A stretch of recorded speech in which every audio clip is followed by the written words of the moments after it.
So I talked about this in the first two videos, specific to the hook I like to flip with and why I like to flip with that hook. But while we're talking about it, I'm going to cover something I've talked about in videos in the past, and I'm going to talk a little bit about line as well, which I've also talked a little bit about in the past, but I've never shown you what I'm about to show you.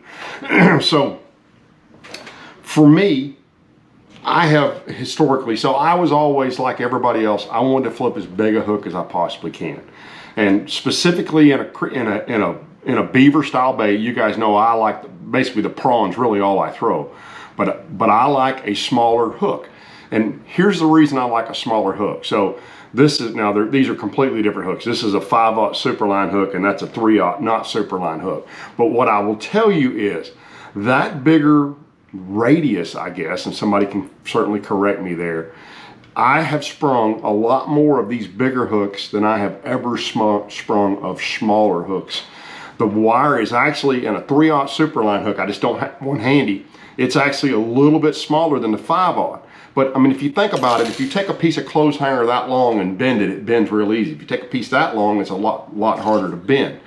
And so my experience from a string standpoint, you guys saw me do it in the first video. I sprung a hook, actually in the second video, first or second, I can't remember which, and then I switched to a 3/0. So I sprung a 4/0, I switched to a 3/0, I never had another problem. And you guys see, and by the way, I wish I could change this about myself. In the grass, I'm a slack line. I like to throw slack and pop that hook in that fish. I need to get in the boat with Dickie Newberry. He has the best hook set I've ever seen in the grass. He just pulls and starts reeling. And honestly, if I can get back down there this summer enough and grass fish, that's one of the things technique-wise I'm going to work on, is getting better at just that pull hook set. When he flips in there and his bait hits the bottom, his rod tip is that far off the water. So when he lifts up and there's weight there, he just starts pulling and reeling. And a lot of times he'll turn those fish and bring them straight up. I pop them and just basically make them mad. And I catch just as many fish, I believe, as he does, but he never springs hooks, and I spring hooks on occasion. The other thing that I have become a very big believer in is something that I heard from Brian Branham and Brian got from Bobby Barrett. Now, if you don't know Bobby Barrett, he is one of the best known West Coast anglers, specifically on the Delta. He actually lives, or last I heard, he was living in Texas. He's over here fishing.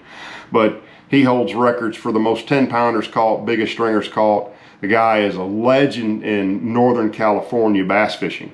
And also does, he's got some great striper videos too if you ever check out his channel. But what he talks about is when he flips the bushes, he wants as small a hook as he can get away with. Now, that's a piece of cardboard, which is probably pretty close to as thick as a gill plate on a bass. And his point is this: if those two hooks are both sticking through that fish, and you start pulling that fish, and so hooks inside the mouth, points outside the mouth, and you start pulling that fish up through a bush, you got a lot better chance of hanging that 5/0 hook in a limb down there. And we've all done that. We probably don't realize we've done that, but you get that fish coming up and all of a sudden he's stuck, and the only way you can get him is to reel down and poke. That's because you've reeled that hook on the outside of that fish's mouth up, and you've stuck it. Sorry, my demo's not going real well, but you have now stuck it in a tree limb down there. So number one thing, well, two things right there. Number one, if you can master that reel, specifically grass fishing, but Dickie tries to do it in the bushes too, as opposed to when I say throwing slack, if you watch, when I feel those fish, I drop my rod tip, reel up, and hit them. So I'm throwing slack to those fish. You get around really smart fish, and when I say smart fish, fish that are getting fished for a lot, getting caught a lot of times when you drop them slack, they'll spit that bait out. They're way quicker than you are. Number two, you'll be a better flipper if you'll drop down in hook size. And number three, line. So now if I'm fishing shallow bushes, if I'm fishing grass, I'm fishing almost always braid. If I'm fishing shallow bushes, and I'm gonna say shallow bushes 2 or 3 feet or shallower, I'm fine fishing braid. But a couple of years ago, when we had 8 and 10 and at one point 14 feet of water and bushes, and you would flip in there, it was extraordinarily hard to get those fish out of those bushes. You had that problem, but you also had this problem. If you take braid and get it down there and start digging it in the side of something. I've enlisted my trusty assistant here. So what you'll see is, and by the way, this limb is actually probably a little tougher than and a little not as green as a willow tree would be. But look how much that has already bit into that tree. I don't know how well you can see that crease, but there's a crease right there. And that's what that line does. Hold it again, please, darling. When you go to pulling that line up and you're putting all that pressure, it starts biting into that limb. And that's where you lose those fish. You're reeling that braid, which is now just like a saw, has sawed into that bark and into those soft willow limbs or buckbrush limbs or whatever else, and you've really got a problem. So what I will tell you, when you're fishing in those really deep bushes like that, it makes a huge difference if you'll jump up and flip them with heavy fluorocarbon. I use 25-pound fluorocarbon, and knock on wood, I've never had a problem breaking fish off on 25-pound fluorocarbon. I've certainly broke them off on 20, but 25 is just that much bigger, heavier, and you'll still get a little bit of bite, but that fluorocarbon comes through those deep trees so much better than braid does, and your catch ratio will go up. Smaller hooks, fluorocarbon, heavy fluorocarbon over braid in deep bushes. And by the way, the reason it doesn't bother me in shallow bushes is if he's only a foot or two down there, I can get to him. If he's 8 feet down there, I may never be able to get to him. So that's my little bit on flipping. Let's go back to some fishing on Lake Athens, whacking them in the grass. All right, so we did go out and we caught a few topwater fish, kind of giving that place a rest. We ran the lake looking for some more grass, but we've really found 2 good grass beds on the lake. So we've gone back to the first one we're going, after those topwater fish you just saw. We've gone back to that first grass bed and we're going to make another pass through there. Now, you saw me do something in the first video that is purely habit from doing this for years and years. And if you don't know what a rake mark is, when you go into hydrilla and you see fragmented hydrilla, torn hydrilla on the top, we call that a rake mark. Because when you set the hook and start pulling that fish out of there, it cuts out hydrilla. And if the wind's not blowing, it'll float to the top and sit right there on top of the rest of that grass. That's known as a rake mark. Typically, a rake mark's a bad thing if you pull up on a rake mark, because that means somebody just went through that grass bed in front of you and caught them. But what we're doing is the second time through this grass bed, the first time through the grass bed, I just have a habit. I've always done this. When I'm flipping grass and I get a bite, I drop a waypoint on it. It's something I learned from Nicky Newberry. When those fish get in the grass, they tend to stay in the same spot. There's a hard spot, there's a corner, there's a point, there's a shallower spot, there's a higher spot. There's something there that those fish have a preference of setting up right there. And you can go back next week, and 3 weeks later, and 5 weeks later, even as that grass bed changes, and you'll still catch fish in those same spots. And those are known in the grass fishing world as scrapes.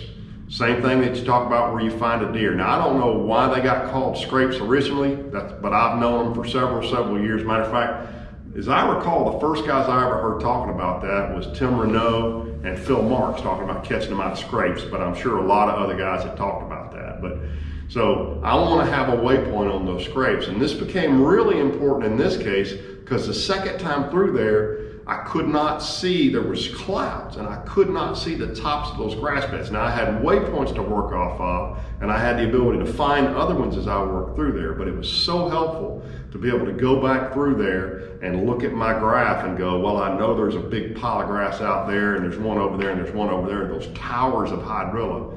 And that's where I would kind of work my way as I weave through there. And on that second pass, I caught a fish within 5 feet of every single waypoint where I had caught or missed a fish earlier. And by the way, let's finish and I'll come back and tell you the last little bit on that.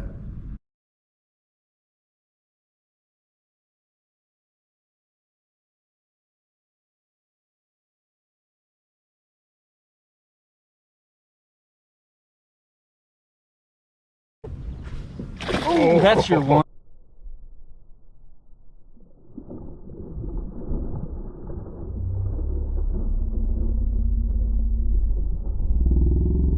One you were looking for. That's the one you were looking for, baby. Oh, Want me to lift that one for you? I got it. Sure. That fish is not giving up. No, that's the best one of the day right there. Nice job. Grabbed it, started easing off with it. Oh, that's the That's one a you was dandy looking right for there. all day. That's a dandy, boys and girls, if you don't bust my rod over the side of the gunnel. I'm gonna sit down with this 1,000 Not any degree. grass even there. Yeah, there's a little bit of grass. I was just, I Say, I don't even see any grass there. fishing Ooh, bleeding bad. look at that, boy. You hit a artery. I got him in a ton. Yeah. I thought that was the best fish of the day, but he's a damn good one. I think he's just the biggest head one. That's a nice one. He just didn't have as much body as that last couple of those. Good fish. Good fish. Ooh, look at that. To answer your question, yes, I could see a clump of grass on the forward imaging. Yeah, I flipped out there where you were.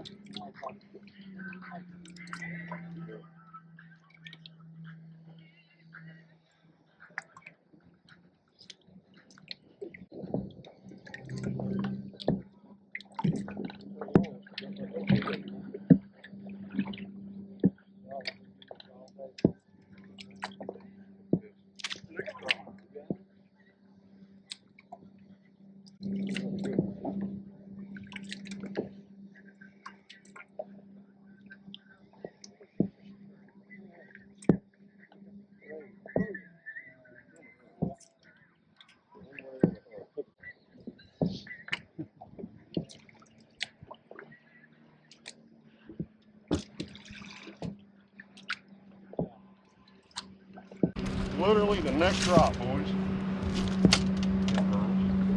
Pretty fish. The next drop. Woo! This does not suck. Good fish.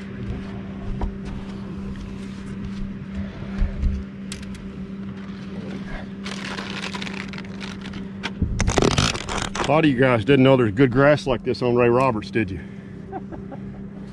It's first day of being in the back of somebody's boat. You know. I always And, tell them, I don't know if you team fish or not. But this is not team fish. Team fishing. Not miss a fish. Right. Don't pitch on it. Right. Don't fish on it. Right. Now most of them, they'll miss it and I'll say, can I fish? They say, yeah. Yeah.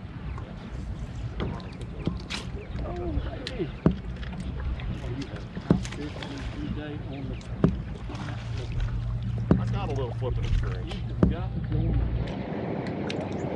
I'm just going to sit here and watch you organize my tackle.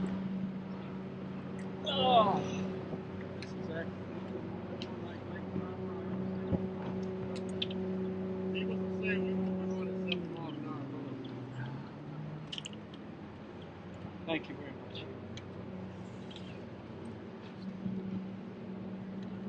Let's see what I got here.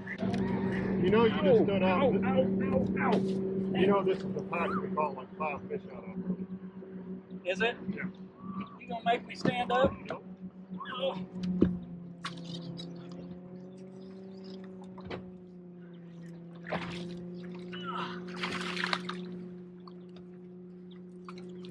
But I am going to catch this one out from under you. Go for it.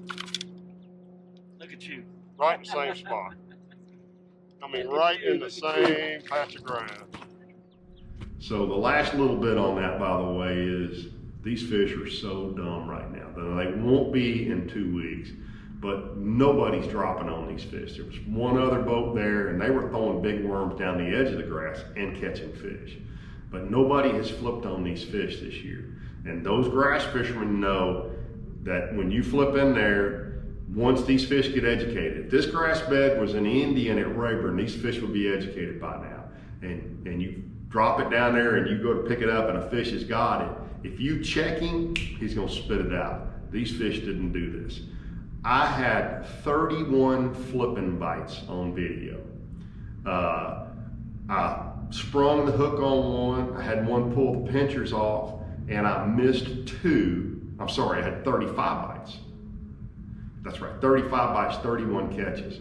So that's the ratio. Only 2 fish that I pick up and they turned it loose when I was checking them. These were dumb fish, which is so much fun to catch. This is a learned art. It's just something you gotta do. You gotta go get bit, but right now, this is great stuff to do. And I'll point out one other thing to you, young fishermen, that you really need to pay attention to. Watch Tom fish and watch me fish. And I was Tom 25 years ago. Tom flips with his right hand and switches hands, reels with his left hand, flips with his right hand. And I used to do that, but I saw the inefficiency of that when I was a very young man flipping. So I taught myself to flip left-handed. It feels really clumsy now for me to flip right-handed. It is either use a left-handed reel if you're flipping, if you can do that, or young guys, learn to flip left-handed because you just become so much more efficient. You will cover more water, you'll flip more water quicker, and you won't have fish catch you in that transition, moving the rod from right to left hand. I flip in there and I can immediately pop that fish. So this was one of the most fun days I've had 10 years. I mean, I've caught a bunch of fish. Some of those days, moon pie, I've had it regular frog fishing. I think, to me, it's more fun catching them. Boy, that's hard to say, but I think for me, I'd rather catch them flipping in the grass. Plus, I know what lives down there. I was really surprised we didn't catch a fish over 6 pounds. Our biggest three fish, or the two I walked to the back of the boat with, and the one Tom flipped on the front. That double you saw, I can't remember if that was in the first or second video. That was a 5 3/4 and a 5 1/4. And then the one I walked to the back of the boat was pushing 6 pounds. So we had 5 fish over 5 pounds today. We didn't have one over 6. I'm gonna say we had between 26 and 28 pounds for our best 5 fish. It was a spectacular afternoon of fishing. And I know it's gonna get a lot more pressure the next couple of weeks behind this video, but it's worth sharing it because it's a lot of fun to fish down there right now. And if you get there real early, we talked to some other guys, there's a really good early bite too. We just didn't get there till about 45 minutes after daylight and missed that. So that's that. By the way, I'm amazed how difficult getting the 10 boat reviews are getting to be done. I've got 2 of the 3 boats I wanted to initially start with out of commission right now, one of which is I'm really disappointed in what the owner is sharing me with how the company's trying to fix it, but we'll talk more about that. But we're gonna try to get out this week and get a Vexus review done and some other, and by the way, it's not the Vexus, it's getting the repair done. So hope you're enjoying this. Thanks for tuning in. And I've got a really big project we're starting next week around fitness. I'm about to turn 60. I'm gonna get fit. I'm gonna show you guys the process I'm gonna go through. Any of you guys who wanna join me on this journey, I'd love for you to do that, but I'll talk a lot more about that. I'm gonna film that video next week, and it'll probably take a couple of weeks before I get it up. But we're gonna go on a fitness journey together too, because we're all getting older, and most of us are getting in worse shape as we do that.